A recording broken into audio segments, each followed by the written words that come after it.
A Raven in Time, Part 2, Catapult Calculations.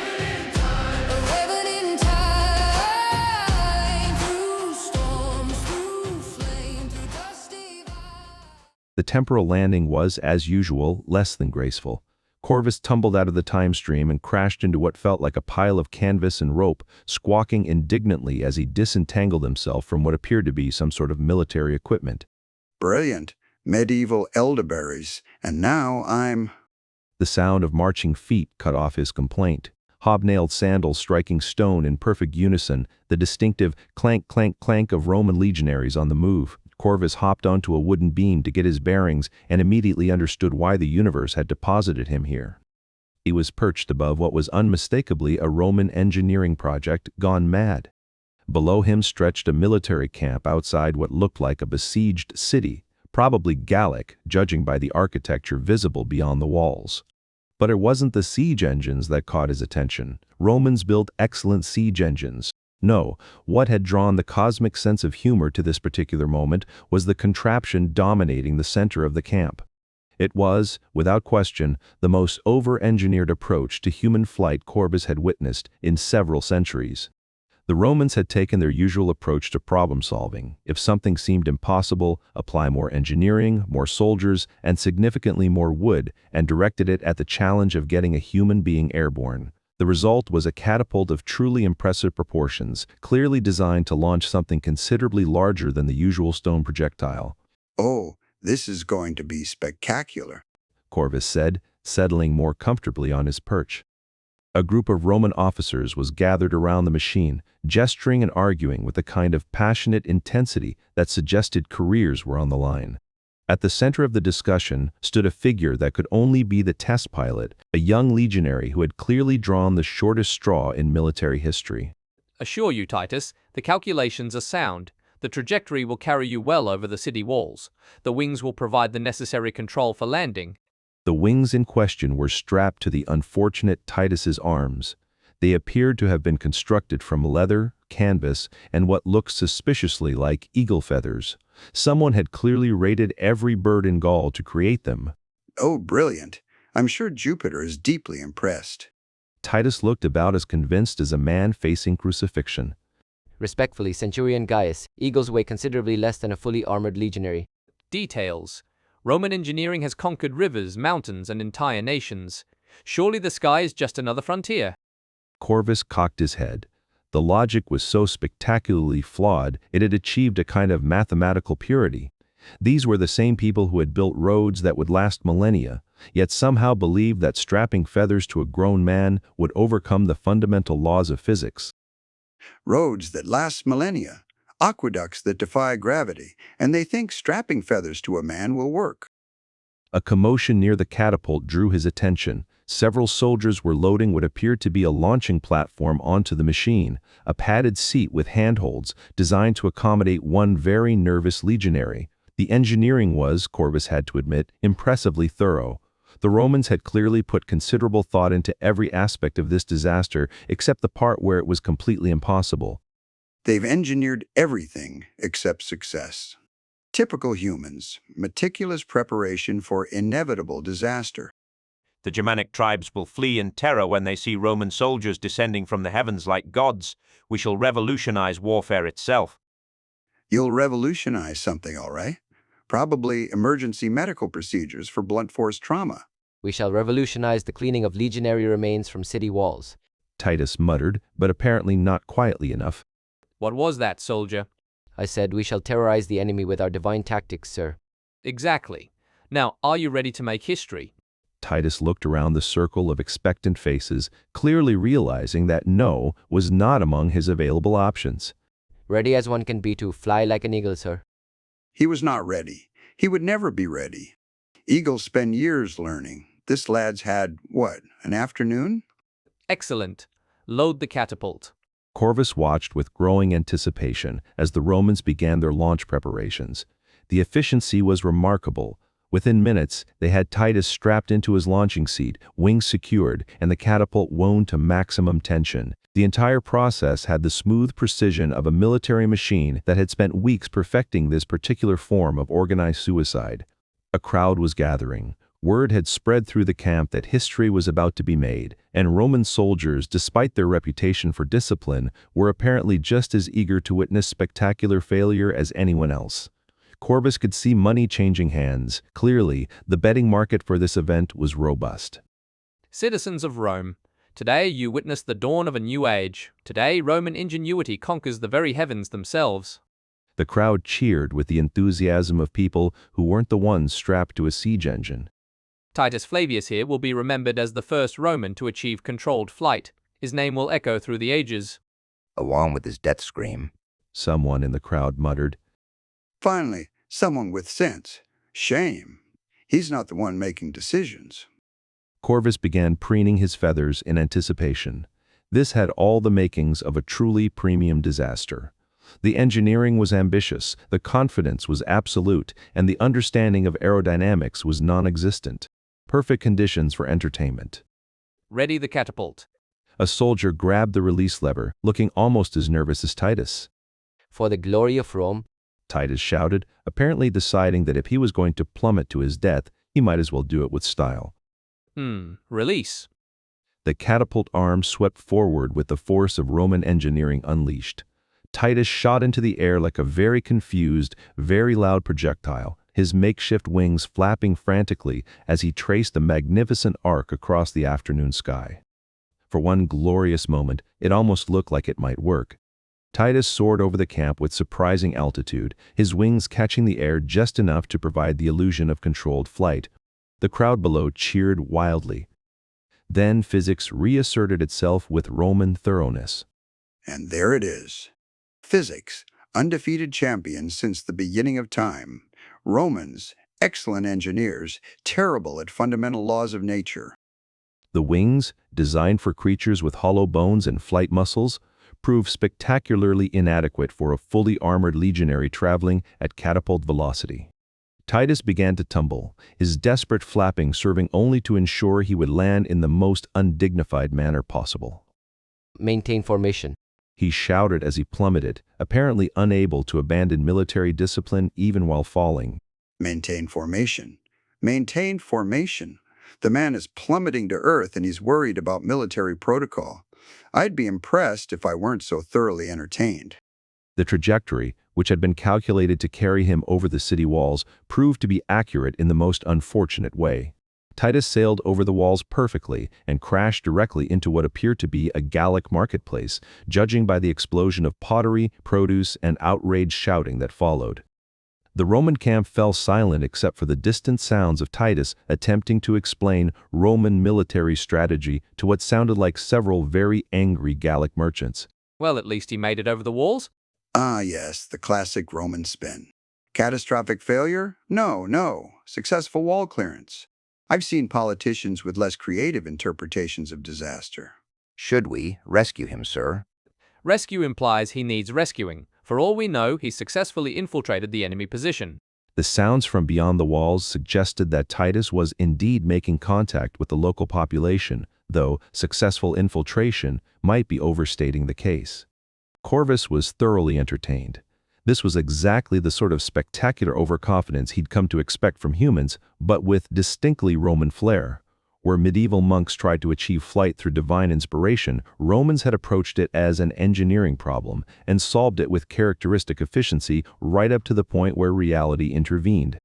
A movement below caught his attention. A fox had emerged from the undergrowth near the camp's edge, drawn by the commotion. It sat watching the aftermath with the same fascination that Corvus felt, apparently recognizing good entertainment when it saw it. The soldiers below were beginning to pack up the catapult with the air of men who would need to find a very creative way to explain this incident in their official reports.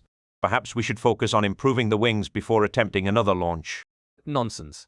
The concept is sound. We simply need a volunteer with better aerodynamic properties. All eyes turned to the youngest, smallest soldier in the group. Oh no. I'm needed for inventory duties. Very important inventory duties, critical to the war effort. Inventory can wait. Glory is eternal. So is being dead, sir. Corvus croaked with amusement. Romans might believe in the glory of dying for the empire, but apparently being launched from a catapult pushed the boundaries of acceptable military sacrifice. Smart lad. though not smart enough to have avoided this entire situation in the first place. The fox below had been joined by what looked like a weasel, both creatures apparently drawn by the spectacle. They sat in companionable silence, watching the Romans debate the finer points of human projectile engineering with the detached interest of predators who had learned to appreciate good comedy. The temporal pull was beginning to build again. Corvus could feel the familiar tingle that meant his current time period was becoming unstable. Soon he would need to gather ingredients for another jump, assuming he could find suitable components in a Roman military camp. But first, he wanted to see how this played out. The Romans were clearly not done with their flight experiments, and Titus's fate remained unclear beyond the sounds of increasingly creative Latin profanity drifting over the city walls. The real problem is wind resistance. We need to reduce the soldier's profile during flight. Less armor? Less soldier. Muttered the young legionary who was still trying to avoid volunteer duty. I like him. He's got the right survival instincts for dealing with overconfident engineers. I have it. We'll launch multiple soldiers simultaneously. If one fails, the others can assist. The suggestion was met with a kind of silence usually reserved for declarations of war against Jupiter. Respectfully, sir, that might result in coordinated failure. Or coordinated success. Imagine an entire squad of flying legionaries descending upon the enemy. Oh yes, because if one flying disaster wasn't enough, let's make it a squadron. What could possibly go wrong with multiple armored men hurtling through the air with inadequate wings? Actually, don't answer that. I'm genuinely curious to see how this plays out. Imagine cleaning an entire squad of flying legionaries off the city walls, sir. From beyond the walls came the sound of Titus apparently attempting to negotiate his way out of whatever situation he'd landed in. His Latin was becoming increasingly colorful, suggesting the Gallic merchants were not impressed by his claims of divine Roman intervention. Corvus decided this was an excellent time to start scavenging for temporal components. The Romans showed every sign of continuing their flight experiments, but he wanted to be ready to leave before they decided to recruit local wildlife for their next attempt. He'd seen humans try to strap wings to various animals, and it never ended well for anyone involved. The fox and weasel below were still watching the proceedings with obvious enjoyment. The fox's tail was twitching with what could only be described as anticipation. Clearly, it expected more entertainment to follow. Let's see what sort of temporal components one can find in a Roman military camp. Preferably before they decide ravens might make good test pilots. The sounds from the city suggested that Titus had found himself in increasingly complicated negotiations with the locals. I am a representative of the Roman Empire. I demand to speak to your commander. The response, in rapid Gallic, sounded distinctly unimpressed. I am conducting a military reconnaissance mission. More Gallic, with increasing volume. The wings? Oh, these are ceremonial. Yes, ceremonial Roman battle wings. Ceremonial battle wings. Ceremonial battle wings. Even the Gauls aren't buying that, Titus, and they probably can't even understand half your Latin. Even from his perch, Corvus could hear the skepticism in the Gallic voices that followed. A commotion near the camp's center interrupted his musings. A figure was approaching the catapult with the unmistakable swagger of Roman authority, but this wasn't just any officer. The man wore the distinctive lion fur of an Aquilifer draped over his shoulders, and in his right hand he carried the golden eagle standard of the legion, its wings spread in eternal flight. Aquilifer Lucius Brutus. Perhaps you can provide some insight into our flight project. Corvus perked up with interest. An Aquilifer, the eagle-bearer, one of the most prestigious positions in the Roman military. If anyone would have opinions about flight, it would be the man who carried a golden eagle everywhere he went. Lucius Brutus approached the catapult with the measured stride of someone accustomed to being the most important person in any given situation. The lion fur across his shoulders rippled in the breeze, and the golden aquila caught the afternoon sunlight like a beacon of Roman authority. Centurion, I hear you've been launching soldiers over city walls. Testing new tactical approaches. Aquilifer. Revolutionary warfare. Brutus walked slowly around the catapult, examining it with the eye of someone who understood the weight of carrying symbols. The golden eagle on his standard seemed to watch the proceedings with metallic disapproval. You've been launching Romans with wings. Improvised flight apparatus, yes? And where is Titus Flavius now?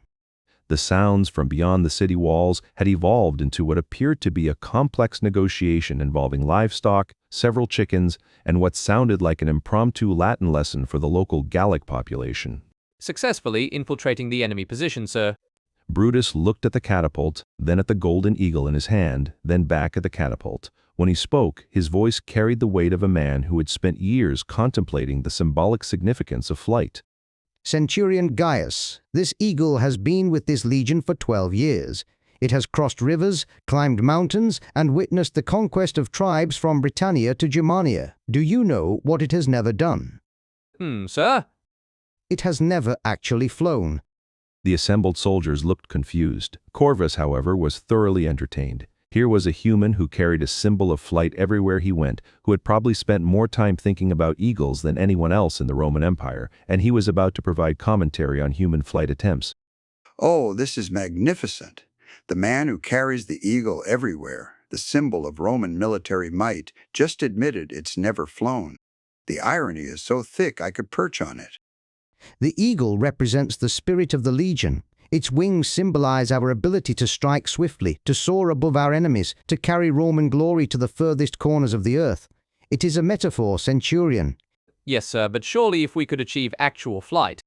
Centurion, I have carried this eagle through more campaigns than you've had hot meals. I have studied its every feather, contemplated every curve of its wings. I have watched real eagles hunt, soar, and master the sky. He paused, letting the weight of his expertise settle over the group. And I can tell you with absolute certainty that strapping canvas and chicken feathers to a fully armored legionary and launching him from a catapult is not how eagles achieve flight. One of the younger soldiers raised his hand tentatively. How do they do it, sir? Magic, obviously. Corvus nearly fell off his perch. The Aquilifer, the eagle expert, the man whose entire career was built around understanding the symbolic meaning of flight, had just declared that eagles flew through magic. Magic? The Aquilifer, the eagle expert, just declared that eagles fly through magic. Not aerodynamics, not hollow bones, not specialized muscles. Magic. I'm going to cherish this moment for several centuries. Magic, sir? Think about it, Centurion. Eagles are not significantly larger than geese, yet geese can barely get off the ground while eagles soar for hours without effort. Eagles hunt animals larger than themselves, strike with divine precision, and never seem to tire. How else would you explain such abilities? The logic was so spectacularly Roman that Corvus had to admire its confidence. When faced with something they didn't understand, Romans typically conquered it, built roads through it, or declared it divinely inspired. Apparently, flight fell into the third category. So you're saying that flight requires divine intervention? I'm saying that eagles are sacred to Jupiter for a reason. They are his messengers, his agents in the mortal world. Their flight is a gift from the king of the gods himself. A murmur ran through the assembled soldiers. This was getting theologically complicated in a way that probably required consultation with the camp's augurs. But surely Roman engineering could replicate divine gifts. We've built aqueducts that rival the rivers of the gods. We've constructed roads that surpass nature's own paths. Brutus considered this with the gravity of a man whose paycheck depended on taking eagle symbolism seriously. An interesting point. Perhaps the gods would approve of Roman innovation in the realm of flight. Corvus watched the Aquilifer examine the catapult again, this time with what appeared to be genuine interest. The golden eagle standard caught the light as Brutus walked around the machine, its spread wings almost seeming to evaluate the engineering. The problem is not the catapult. Roman engineering is without equal. The problem is the wings. The wings, sir? Chicken feathers and canvas? You might as well strap dinner scraps to a soldier and expect divine intervention. No, if we're going to achieve Roman flight, we need Roman wings. Eagle feathers. Real eagle feathers. Sacred to Jupiter, blessed with divine flight magic. The silence that followed was broken only by the distant sounds of Titus Flavius, apparently teaching a Gallic merchant how to count to 10 in Latin while negotiating for his freedom. Eagle feathers. From actual eagles? Where else would one obtain eagle feathers? And how exactly would we acquire these eagle feathers? We hunt eagles, obviously. And that's my cue to start looking for exit strategies. When Romans decide to hunt sacred birds for their feathers, it's time for all corvids to make themselves scarce. Corvus went very, very still. The conversation had just taken a turn that affected him personally. Not as a raven, but as a fellow bird who definitely did not want to be anywhere near Romans who had decided that hunting large raptors was a reasonable military strategy. Hunt eagles, the sacred birds of Jupiter. For the glory of Rome and the advancement of military science, surely Jupiter would approve. Surely. Agreed the engineer, though he sounded less certain than his words suggested. A new voice cut through the discussion. Aquilifer, what news from the flight experiment? The speaker was clearly a senior officer, possibly the camp commander himself, judging by the elaborate plume on his helmet and the way everyone immediately snapped to attention. He approached with the measured stride of someone accustomed to having the final word on spectacularly expensive military disasters. Legate Maximus. We were just discussing improvements to the flight apparatus. Ah, excellent. I trust the test was successful? The sounds from beyond the city walls suggested that Titus Flavius was now involved in what appeared to be a livestock trade negotiation, with occasional Latin profanity adding color to the proceedings. The trajectory was perfect, sir.